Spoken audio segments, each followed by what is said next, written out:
নমস্কাৰ আজি আমি মেট্ৰিক চেপ্টাৰৰ এক্সাৰচাইজ 3.1 কুৱেশ্যন নম্বৰ 6 পৰা 10 লৈ আলোচনা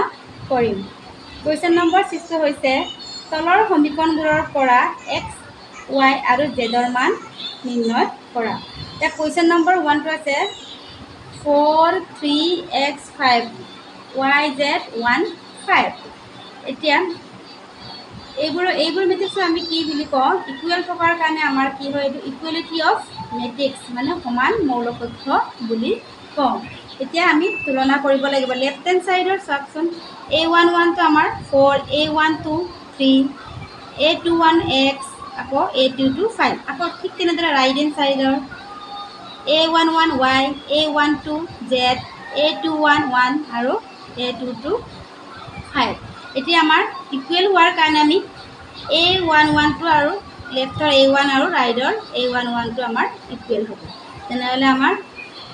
a11 কিমান আছে 4, ইয়াৰ a11 কিমান আছে y, তেনেহ'লে কি হ'ব y ইকুৱেল টু আমাৰ 4। নেক্সট আকৌ ঠিক তেনেদৰে ইয়াত a12 3 আছে, ইয়াৰ a12 কি আছে z, তেনেহ'লে z ইকুৱেল কিমান হ'ব আমাৰ 3। ঠিক তেনেদৰে এইটো আছিলে আমাৰ a21, ইয়াৰ a21টো কিমান আমাৰ 1, তেনেহ'লে ইকুৱেল হ'ব আমাৰ ইকুৱেল x ইকুৱেল কিমান হ'ব আমাৰ 1। ঠিক তেনেদৰে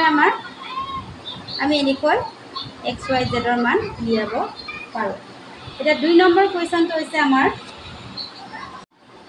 এতিয়া আমি 6 নম্বৰ থকা 2 নম্বৰ কুৱেশ্যনটো কৰিম। 2 নম্বৰ কুৱেশ্যনটো হৈছে আমাৰ x + y2 5 + zxy equal to 6 2 5 8। এতিয়া আকৌ আমি তুলনা কৰিম। ইয়াত a1 কিমান আছে আমাৰ x + y, ইয়াত a1 কিমান আছে আমাৰ 6, তেনেহ'লে এইটো আমাৰ ইকুৱেল হ'ব x + y ইকুৱেল টু 6। ইয়াৰ পৰা আমি x ৰ মান ওলাই থৈ দিওঁ, x ইকুৱেল টু আমাৰ 6 প্লাছ এইফালে গ'লে মাইনাছ, এইটো আমি 1 নম্বৰ সমীকৰণ বুলি দিওঁ কাৰণ আমাৰ ডাইৰেক্ট x ৰ মান উলিওৱা নাই। ঠিক তেনেকৈ ইয়াত 5 + z আছে, 5 + z a21, ৰাইট হেণ্ড চাইডে a21 কিমান আছে আমাৰ 5, তেনেহ'লে 5 + z ইকুৱেল টু আমাৰ কিমান 5। এতিয়া z ইকুৱেল টু কিমান হ'ব 5 প্লাছ এইফালে গ'লে মাইনাছ ইকুৱেল টু 0, তেনেহ'লে আমি z ৰ মান পাই গ'লোঁ আমাৰ 0। বাকী আমাৰ উলিয়াব লাগে আৰু এতিয়া x y। এতিয়া ইয়াততো 2 ইকুৱেল টু 2 নহ'ব, আমাৰ চলক ৰাশি নাই, আমি য'ত চলক ৰাশি আছে এইটোকে আমি তুলনা কৰিম। এতিয়া x y a21, ইয়াত a21 কিমান আমাৰ 8, তেনেহ'লে x y ইকুৱেল টু কিমান আমাৰ 8। এতিয়া এইটো দুটা সমীকৰণ পালোঁ আমি, এইটো 1 আৰু 2 দুটা সমীকৰণ পোৱাৰ লগে লগে আমাৰ এইটো দুটা চলক বিশিষ্ট ৰাশি। আমি আগতে দুটা চলক বিশিষ্ট সমীকৰণ দুটাৰ সমাধান কৰিবলৈ আমি কেইবাটাও পদ্ধতি অৱলম্বন কৰিছিলোঁ, যেনেকৈ প্ৰতিস্থাপন, অপনয়ন, এলিমিনেশ্যন, ছাবষ্টিটিউট, বজ্ৰ ক্ৰছ মাল্টিপ্লিকেশ্যন, বজ্ৰগুণন পদ্ধতি, তেনেকৈ আকৌ লেপৰ সহায়ত গ্ৰাফৰ সহায়ত ব্যৱহাৰ কৰিছিলোঁ। আজি আমি এইটো প্ৰতিস্থাপন পদ্ধতি ব্যৱহাৰ কৰিম। যিকোনো মেথড তোমালোকে ব্যৱহাৰ কৰিব পাৰা। এতিয়া x ৰ মান কি পাইছিলোঁ আমি 6 - y, ইয়াত আমি বহাই দিম 6 - y 2 নম্বৰ সমীকৰণত 8। এতিয়া আমি আকৌ এইটো ইনটু কৰিম, ইনটু হৈ আছে 6y a minus y into y square equal to 8। ঠিক তেনেকৈ এইটো আমি মাইনাছটো এইফালে লৈ যাম, কি হ'ব আমাৰ প্লাছ, কিন্তু লিখিছোঁ এই চাইডে আমি আকৌ প্লাছটো এইফালে নিলে মাইনাছ আকৌ প্লাছ 8। আকৌ আমি কি পালোঁ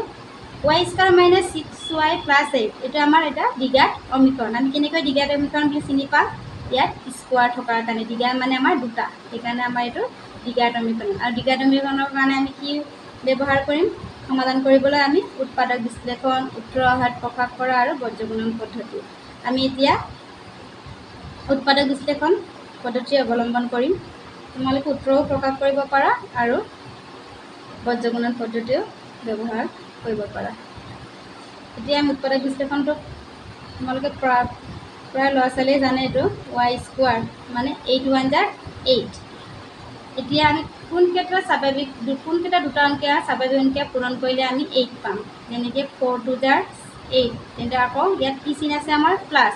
প্লাছ কৰি আমি কি পাব লাগিব এতিয়া 6 পাব লাগিব তেনেহ'লে 4 + 2 y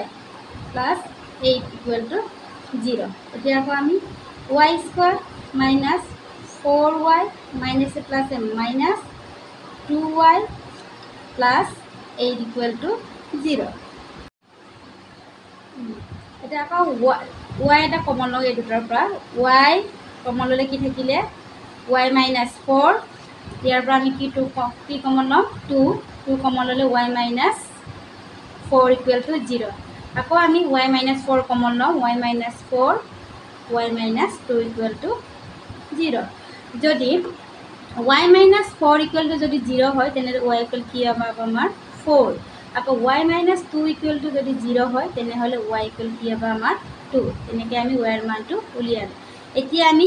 x ৰ মান উলিয়াব লাগে x ৰ মান আমি ক'ত বহাম এই 1 নম্বৰ সমীকৰণত y ৰ মান বহালে আমি x ৰ মান পাই যাম এতিয়া 1 ইমপ্লাইজ কৰক x = 6 - y এতিয়া y ৰ মান আমি দুটা পাইছোঁ দুটাই বহাই দিম 6 - 4 = 2 আৰু 6 মাইনাছ আকৌ y ৰ ভেলু কি পাইছিলোঁ 2 কিমান হ'ব আমাৰ 6 - 2 4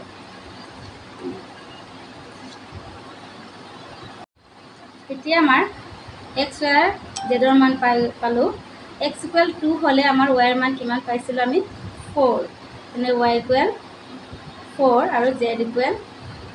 0 আকৌ x = 4 পাওঁতে আমি y = কিমান পাইছিলোঁ 2 আৰু z ৰ মানটো আমাৰ একে থাকিব 0 এতিয়া আমি 6 ৰ 3টো কৰি চাওঁ 3 নম্বৰ কুৱেশ্যনটো হৈছে x + y + z = 9 x + z = 5 y + z = 7 মানে x + y + z = 9 আকৌ x + z = 5 আৰু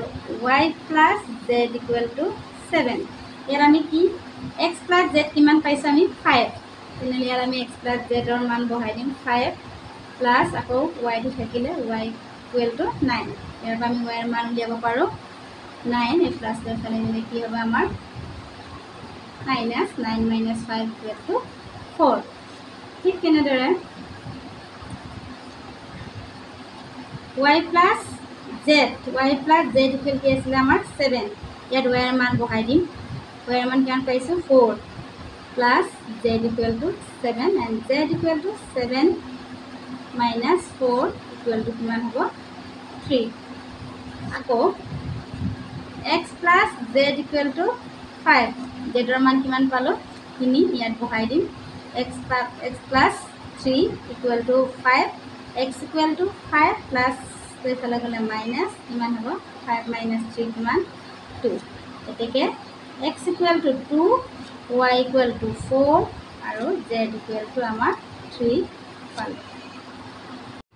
ঠিক তেনেকৈ তোমালোকে 7 আৰু 9টোৰ কুৱেশ্যনটো কৰি চাবা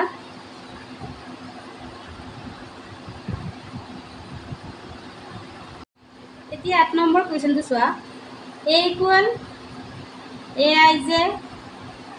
m × n এটা বৰ্গ মৌলিক পক্ষ যদিহে m less than n m greater than n m equal n এইবোৰ এটাও নহয় এইটো অপশ্যনেল কুৱেশ্যন এতিয়া আমাৰ বৰ্গমৌলিক পক্ষ মানে কি আছিলে আগৰ আমাৰ ভিডিঅ' দিয়া আছিলে বৰ্গমৌলিক পক্ষ হৈছিলে আমাৰ ৰ আৰু কুলমৰ মানটো একেই হ'ব লাগিব তেনেহ'লে ইয়াত ৰ আৰু কুলমৰ মানটো একেই হোৱা অপশ্যন কোনটো আছে আমাৰ m = n তেনেহ'লে এনচাৰটো হ'ব আমাৰ c m = n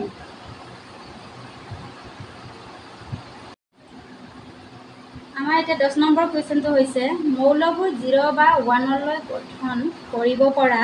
3 × 3 ঘাতৰ সম্পৰ্কৰ মৌলকৰ সংখ্যা কিমান বুলি কৈছে ইয়াত অপশ্যন দিয়া আছে 27 18 81 আৰু 5 1 2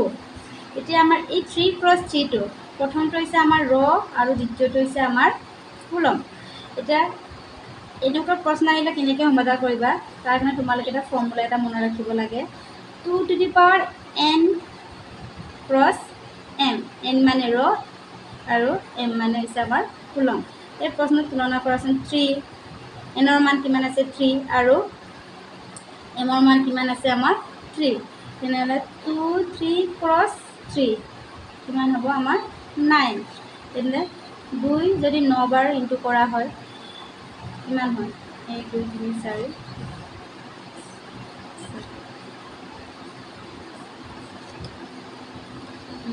9 বাৰ যদি ইনটু কৰা হয় কিমান হ'ব আমাৰ 5 1 2 তেনেকৈ এইটো আমি সমাধান কৰিব পাৰোঁ ইয়াত যদি আকৌ 2 ক্ৰছ 3 হ'লে আমাৰ কিমান হ'ব 6 হ'ব তেনেকৈ 1 ক্ৰছ 2 হ'লে আমাৰ কিমান হ'ব 1 ক্ৰছ 2 হ'ব তেনেকৈ আমাৰ n ক্ৰছ m বহাই ল'ব লাগে তাৰ পিছৰ চেপ্টাৰখিনি আমি নেক্সট ভিডিঅ'ত আলোচনা কৰিম